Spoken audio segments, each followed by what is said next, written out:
Hello everyone, welcome to GS Nama. तो साथियों, आपको पता होगा कि आपका पेट एग्जामिनेशंस की डेट काफ़ी करीब आ चुकी हैं और आप लोग उसकी तैयारी में लगे भी हुए होंगे। और आपका ये जो अंतिम समय है ये काफ़ी महत्वपूर्ण है आपकी प्रिपरेशन में, और आप इसका काफ़ी अच्छे से यूटिलाइज़ करो, जितना ज़्यादा हो सके उसको डिवोटेड करो। किसके लिए? अपनी स्टडी के लिए। और यही वो समय है जिसमें आप अपने मार्क्स को इम्प्रूव कर सकते हैं। आप उस पर फोकस भी कर रहे होंगे और आपको पता भी होगा कि चीज़ों को किस प्रकार से करना है। आपने एक रणनीति भी बनाई होगी और उस रणनीति के तहत काम भी कर रहे होंगे। लेकिन उसी रणनीति में मेरा मतलब ये वीडियो लाने का मकसद सिर्फ इतना ही है कि आप इसमें 2-4 पॉइंट आप इसमें ऐड कर सकते हैं, जिससे क्या हो कि जितने भी आप अगर मॉक टेस्ट को सॉल्व कर रहे हैं तो उन मॉक टेस्ट में अगर आपके कुछ नंबर्स जिस प्रकार से भी आ रहे होंगे तो उसमें किस प्रकार से इंक्रीजमेंट हो सके। 10 या 5 नंबर का अगर इंक्रीजमेंट हो जाता है इन आने वाले दिनों में तो आपके लिए फ़ायदेमंद रहेगा। बाकी आप जो भी कर रहे हैं उसको करते रहिए, लेकिन जितना ज़्यादा टाइम दे सकते हैं उतना ज़्यादा इस समय को यूटिलाइज़ करिए केवल और केवल अपनी स्टडी के लिए, क्योंकि ये अंतिम समय है और यही वो समय है जहाँ पर आप अपने आप को औरों से बेहतर कर सकते हैं। औरों से बेहतर करने का मतलब क्या है कि ये जो एग्ज़ाम है ये सिर्फ और सिर्फ क्वालिफिकेशन के लिए, नॉट अ रिक्रूटमेंट एग्जामिनेशन। जब एक क्वालिफिकेशन का एग्जामिनेशन होता है तो आपको एक कट ऑफ को टच करना पड़ेगा, और उस कट ऑफ को जब टच करना होगा तो ये आपका टारगेट रहेगा लगभग, अगर इस साल के पैटर्न के हिसाब से देखा जाए और जो जितने लोगों ने फॉर्म वगैरह भरे हुए हैं तो उसमें आपको 75 प्लस नंबर तो लाने ही होंगे किसी भी एग्जामिनेशन में बैठने के लिए, जो आपका मेंस का होगा। तो इसके लिए आपको करना क्या है, आपका सिलेबस 2 भागों में बटा हुआ है। एक आपका है मैथ वाला पोर्शन जिसको हम लोग एप्टीट्यूड कह सकते हैं, और दूसरा आपका जीएस। तो जो आपका UP triple S C PET का जो एग्जामिनेशन का पैटर्न है उसमें ऑटोमेटिकली जो वेटेज है वो जीएस का ज़्यादा है। तो आपको जो अंतिम समय में फोकस भी किस पर करना है, इसी जीएस वाले पोर्शन पे करना है, क्योंकि जो आप मैथ पढ़ते हैं तो मैथ में ही आपका डीआई वगैरह भी आ जाता है। तो वो पोर्शन क्या होता है, जो वनडे एग्जाम वगैरह देते रहते हैं बच्चे उनके लिए ठीक रहता है, मतलब चीज़ें कर सकते हैं, मैथ वगैरह डीआई है। लेकिन जो जीएस है वो थोड़ा टफ रहता है। किसी भी बच्चे से पूछना, एक नेचुरल एक चीज़ जो निकल करके आती है उसमें आपका जीएस पोर्शन हमेशा टफ साइड रहता है। तो इसके लिए आपको क्या करना है वो हम आपको यहाँ पर बताएंगे, चीज़ों को कैसे आप इम्प्रूव कर सकते हो उसमें 2-3 पॉइंट जोड़ करके। तो सबसे पहले आपका यहाँ पर जो वेटेज सबसे अधिक रहता है जीएस में वो आपका किसका है, करंट अफेयर्स का। और करंट अफेयर्स आपकी काफ़ी महत्वपूर्ण है इस एग्जामिनेशन के लिए, क्योंकि 4 शिफ्ट में पेपर होगा तो 40 क्वेश्चन आएंगे आपके करंट अफेयर्स के। तो वो आपका डीप भी जा सकता है, और डीप जाएगा तो इसमें आपके क्वेश्चन टफ भी हो सकते हैं किसी ना किसी शिफ्ट में। तो इसके लिए आपको करना क्या है, सबसे पहले तो आपको फोकस करना पड़ेगा, क्योंकि अक्टूबर में पेपर है तो सितंबर से लेकर के जुलाई और जून तक की जितनी भी करंट अफेयर्स हैं उनको कम से कम 2-3 मैगजीन से तो कवर करना। बाकी उसके जो वीडियोस हैं वो इस चैनल पर डले हुए हैं, उनको आप यहाँ से देख सकते हैं। लेकिन सबसे ज़्यादा जो फोकस आपको करना है वो जून से लेकर के सितंबर तक के करंट अफेयर्स। इसके करंट अफेयर तो आपको रट जाने हैं, मतलब किसी भी प्रकार का कहीं से भी कोई भी क्वेश्चन आ जाए आपको पता होना चाहिए। इसके लिए नॉर्मल क्या करना है, आपको केवल उसके कीवर्ड आपको पता हो और वो कहाँ पर स्थापित हुआ है या कब हुआ है, इतनी चीज़ अगर आपको पता है अब उस टाइम जब ऑप्शन देखोगे आपको हो जाएंगे। बाकी जो करंट अफेयर आपको करना है वो लगभग आपको जनवरी से लेकर के सितंबर तक 2022 का तो पूरा करना है। ये आपका करंट अफेयर वाला रहेगा। इसके संपूर्ण जितने वीडियो हैं आपके पूरा चैनल पर डले हुए हैं। आज इसकी मैराथन वीडियो भी आ जाएगी, तो मैराथन वीडियो की भी इसमें देख लेना करंट अफेयर। दूसरा आपका पोर्शन रहता है सामान्य जागरूकता। इसमें आपका जो टॉपिक्स होते हैं जैसे कि किस देश की राजधानी क्या है, मुद्रा क्या है, भारत के पड़ोसी देश कौन से हैं, स्पोर्ट्स, पुरस्कार और पर्यावरण से संबंधित ये जो सब टॉपिक होते हैं ये क्या रहते हैं, मिक्सचर रहता है। सभी जितने भी आपकी स्टैटिक पोर्शन होता है, स्टैटिक पोर्शंस का क्या होता है, ये एक मिक्सचर होता है। तो इस जब स्टैटिक पोर्शन का ये मिक्सचर होता है तो आपको क्या करना है, इसको अलग से थोड़ा देखना पड़ेगा।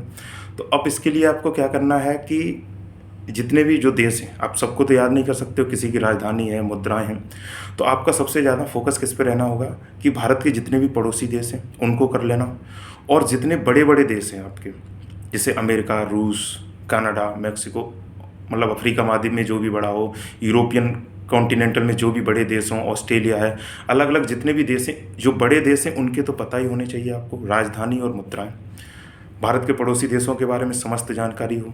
ठीक है, इंडिया के जो राज्य हैं उनकी राजधानियाँ, उनके प्रेजेंट में मुख्यमंत्री कौन है, या उनके जो राज की प्रतीक क्या है, ये भी बहुत इंपॉर्टेंट हो जाता है, इसको भी आप लोग कर लेना। फिर इसके बाद आपका फोकस किस पर रहेगा, पुरस्कार आपका करंट में भी हो जाएगा, तो ज़्यादातर फोकस रखना करंट पर, करंट से आपका कंप्लीट हो जाएगा। वहीं से आपका स्पोर्ट भी कंप्लीट हो जाएगा। स्पोर्ट में आप लोग ट्रॉफीज़ वगैरह देख लेना, ट्रॉफीज़ ज़्यादा पूछ लेता है, या फिर वो किस उससे कनेक्टेड है, कौन सा खिलाड़ी किस खेल को खेलता है, तो ये सब देख लेना, 2-3 पॉइंट है।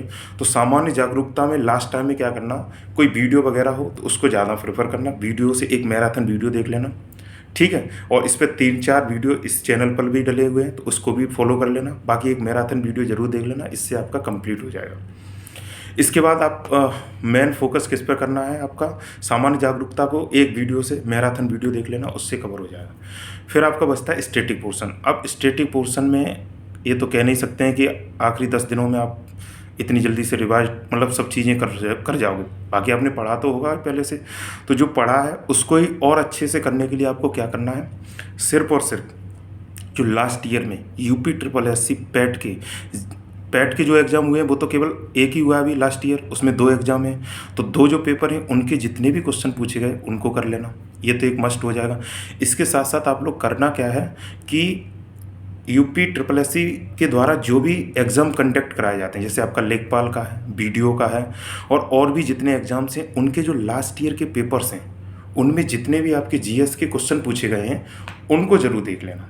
क्योंकि जो यूपी SSSC करता क्या है कि ज़्यादातर क्वेश्चंस क्या होते हैं, रिपीट होते हैं। तो अब आपका जो बचे हुए 10 दिन बचे हैं आपके, तो इसमें सबसे ज़्यादा फोकस किस पर करना, लास्ट ईयर के पेपर पर। भले ही आप एक बार मॉक टेस्ट मस्ट सॉल्व करना, सप्ताह में एक बार कर लेना, जैसे अगले संडे को कर लेना या 2-4 दिन बाद कर लेना, मॉक टेस्ट इतना करना सफिशिएंट रहेगा। लेकिन अगर आप लास्ट ईयर के जितने भी पेपर हैं 10 या 15 पेपर देख लेना, 2014-15 तक के हों, लेखपाल का है, बीडीओ का है, कृषि विभाग से जो भी हुए हैं, नलकूप विभाग, जितने भी आपके एग्ज़ाम यूपी SSSC के द्वारा किए गए हैं वो आप ज़रूर सॉल्व कर लेना। इससे आपको इतना फ़ायदा मिलेगा, आपकी जो भी ज्योग्राफी है, पॉलिटिकल साइंस, इकोनॉमिक्स है, जितने भी आपके लास्ट ईयर क्वेश्चन होंगे वहीं से आपका रिपीट हो जाएगा ज़्यादातर। भले भी रिपीट ना हो, लेकिन आपको ये तो पता चल जाएगा कि हाँ ये किस एरिया से क्वेश्चन पूछ रहा है और कितने लेवल का क्वेश्चन पूछता है। जब अगर आपको ये पता चल जाएगा तो आपको जीएस का पोर्शन ऑटोमेटिक आपका कॉन्फिडेंस देगा। तो आप हमेशा जो लास्ट टाइम आपका बचे उसमें लास्ट ईयर के पेपर जरूर देखना, ये आप अगर कर गए तो आपका मोर देन सफिशिएंट हो जाएगा जीएस वाला पोर्शन। लेकिन इस बार जो सबसे ज़्यादा आपको टाइम डिवोटेड करना है, जो लास्ट का टाइम, करंट अफेयर्स के लिए। Current affairs plus last year के क्वेश्चन सॉल्व करो। जितने ज़्यादा क्वेश्चन सॉल्व करोगे उतना ही आपका ब्रेन शार्प होगा, चीज़ों को पकड़ेगा। अगर आप लोग गैस वर्क भी करना चाहोगे तो आप गैस वर्क भी कर सकते हो, किस प्रकार से क्वेश्चंस को अटेम्प्ट करना चाहोगे उनको भी सीखना, वो ऑप्शन कैसे रखता है ये भी आपको पता चल जाएंगे। ये कुछ पॉइंट होते हैं जो आपके मार्क्स को बढ़ा सकते हैं, क्योंकि आपने तैयारी तो की है। तैयारी करने में कभी कभी क्या होता है कि चीज़ें जब हम लोग पेपर देने जाते हैं तो जैसा पढ़ते हैं वैसा क्वेश्चन नहीं पूछा जाता है, और जब वो वैसा क्वेश्चन नहीं पूछता है तो आप थोड़ा ना थोड़ा चीज़ें लगती तो हैं कि किए हैं और पता भी रहता है, लेकिन क्वेश्चन अटैम्प्ट नहीं होता है। वो दिक्कत क्या होती, प्रैक्टिस नहीं होती। प्रैक्टिस हम लोग किससे करते हैं, मॉक टेस्ट से। और मॉक टेस्ट जो बनाते हैं उनका एक अलग तरीका होता है, वो कहीं से भी क्वेश्चन उठा कर पूछ लेते हैं। वो ऐसा पैटर्न वहाँ पर नहीं रहता, क्योंकि वहाँ उन्हें सिर्फ 100 क्वेश्चन बनाने, तो 100 क्वेश्चन में वो इतना डीप नहीं जाते हैं। तो इसलिए मस्ट भी प्रेफरेंस आपको किसको देना है, लास्ट ईयर के पेपर को। अगर लास्ट ईयर के पेपर को जितना ज़्यादा हो सभी डाउनलोड कर लेना, पीडीएफ कर लेना। उसकी हम इस चैनल पर पीडीएफ और भी होंगी तो उसको हम टेलीग्राम चैनल पर शेयर कर देंगे, आप लोग यहाँ पर कमेंट बॉक्स में उसका लिंक मिल जाएगा, वहाँ से आप लोग देख लेना। ये आपका रहेगा जीएस वाला। तो करंट अफेयर के लिए आपको यहाँ से वीडियो मिल जाएंगे, और आप जो भी मैगजीन को फॉलो कर रहे हैं वो कर लेना, ठीक है। और जुलाई जून से लेकर के सितंबर के करंट अफेयर को तो रट जाना, इतना तो आप कर ही लेना अभी आने वाले दिनों में, बाकी आपने किया भी होगा। और जनवरी से लेकर के अगस्त सितंबर तक के करंट अफेयर तो करने ही है आपको।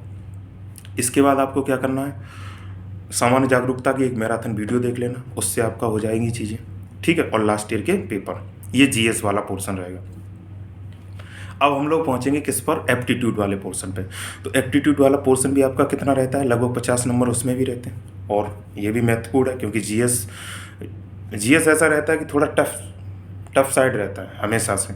तो आपको एप्टीट्यूड में क्या करना है, नंबर को आपका फोकस ये रहना चाहिए, अगर 50 क्वेश्चन हैं तो उसमें टारगेट लगभग 44-45 होना चाहिए, क्योंकि यहाँ पे गलती करने के कम चांस होते हैं। तो गलती करने के कम चांस क्यों होते हैं? क्योंकि आपका जो मैथ वाला पोर्शन है, मैथ में 5 क्वेश्चन आएंगे, और जब मैथ में 5 क्वेश्चन आएंगे और उसके साथ डी आई आपकी कितने की है? 20 नंबर की। तो टोटल ऐसे करके आपका कितने हो जाते हैं? 25। जब ये 25 क्वेश्चंस आपके नॉर्मल रहते हैं, कोई ज़्यादा टफ नहीं होते हैं, आपको अगर एवरेज आता हो, परसेंटेज आता हो आपको, और आपको रेशियो आता हो, और थोड़ी बहुत चीज़ें टैकल करना जानते हो कि किस प्रकार से क्वेश्चन किए जाते हैं, अगर आपको इतना भी आता है ना, तो आप लोग 20 में 20 लेकर के आओगे डी में। कोई ज़्यादा टफ नहीं होता। इसके बाद आपको क्या करना है? रीजनिंग बहुत सिंपल रहती है। रीजनिंग के 2-3 टॉपिक होंगे, उनको देख लेना, बाकी जो नहीं आते हैं उनको ही देखना, बाकी आप कर ले जाओगे। अगर आपका मैथ ठीक है तो रीजनिंग आपकी हो जाएगी। 30 क्वेश्चन ये रहे, 30 क्वेश्चन यहाँ से हो जाएंगे आपके डी रीजनिंग और मैथ। इसके बाद आपको हिंदी वाले पोर्शन पे जाना है। हिंदी में जो आपके 10 नंबर के गद्यांश आएंगे, आपको अगर नॉर्मल हिंदी भी आती होगी तो आप गद्यांश कर ले जाओगे, इसमें कोई ज़्यादा टफ रॉकेट साइंस नहीं लगाना है। आपको जीएस हो जाएगा, आपका वो जनरल हिंदी हो जाएगा, उसमें गद्यांश पूछा जाएगा। बाकी आपका 5 नंबर का क्या रहेगा? व्याकरण हिंदी का। अब हिंदी के व्याकरण में आपको नॉर्मल से जो टॉपिक रहते हैं, जैसे आपके मुहावरा है, आपका पर्यायवाची है, विलोम शब्द हैं, और वाक्यांश में कुछ अशुद्धियाँ होती हैं, इस प्रकार के जो क्वेश्चंस होते हैं इनको देखना है आपको। तो अगर आप ये सब चीज़ें कर लोगे, आता ही होगा आपको, गद्यांश आप कर लोगे, आपने पढ़े भी होंगे इंटर तक, चीज़ें तो की होंगी ना, ये रहता है नॉर्मल से। अब इसके बाद इंग्लिश वाला टॉपिक है। अगर इंग्लिश आपको आती है तो ठीक है, अगर नहीं आती है तो आप एंड में कर भी नहीं कुछ सकते हो। तो इसमें तो यही कर सकते हो, अगर ठीक आ जाए, अगर आपको उसमें भी पैसेज पूछा जाता है, अगर पैसेज कर ले गए तो ठीक है, नहीं है तो कुछ नहीं।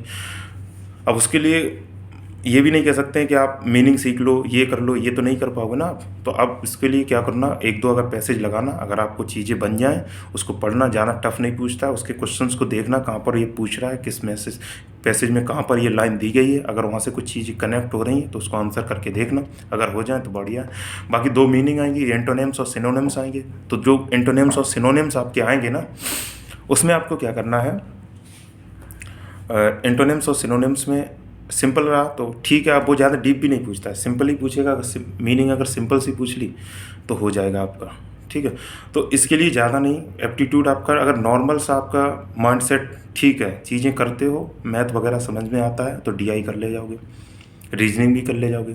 तो इसमें कोई एक्स्ट्रा कराने की नहीं होगा। अब आपको क्या करना है इसके लिए भी आपका एक ही फंडा है, आपको मॉक टेस्ट सॉल्व करने हैं। इसके लिए लास्ट में मेरी तरफ से जो टिप्स रहेगी वो क्या है कि आप अगर चीज़ें ठीक रह रही हैं तो आपको पेपर सॉल्व करने हैं, जो लास्ट ईयर के जो भी पेपर्स वगैरह हैं उनको उठाना, क्वेश्चन मैथ में कैसे पूछे जा रहे हैं, रीजनिंग के कैसे पूछे जा रहे हैं, या डीआई के कैसे पूछे जा रहे हैं, उनको लगा लेना एक बार।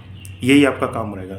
एंड का मैं एक ही सजेशन करूँगा, यहाँ पर कुछ नया नहीं बताऊँगा पढ़ने के लिए, जो पढ़ लिया है उसको रिवाइज करना, रिवाइज्ड एक ही फंडा है, रिवाइज्ड जितना ज़्यादा करोगे वहाँ पर भूलोगे नहीं। एक रिवाइज्ड मेन फोकस। दूसरा, लास्ट ईयर के जितने भी क्वेश्चंस हैं उनको सॉल्व करो, अगर जितना ज़्यादा सॉल्व करोगे फ़ायदे में रहोगे। 2 चीज़ें आप कर ले गए, आपका जितने भी नंबर आ रहे हैं अभी मॉक टेस्ट में, उससे कम से कम 15 नंबर बढ़ जाएंगे, अगर आपने लास्ट ईयर के जितने भी क्वेश्चंस हैं उनको अगर सॉल्व कर लिया।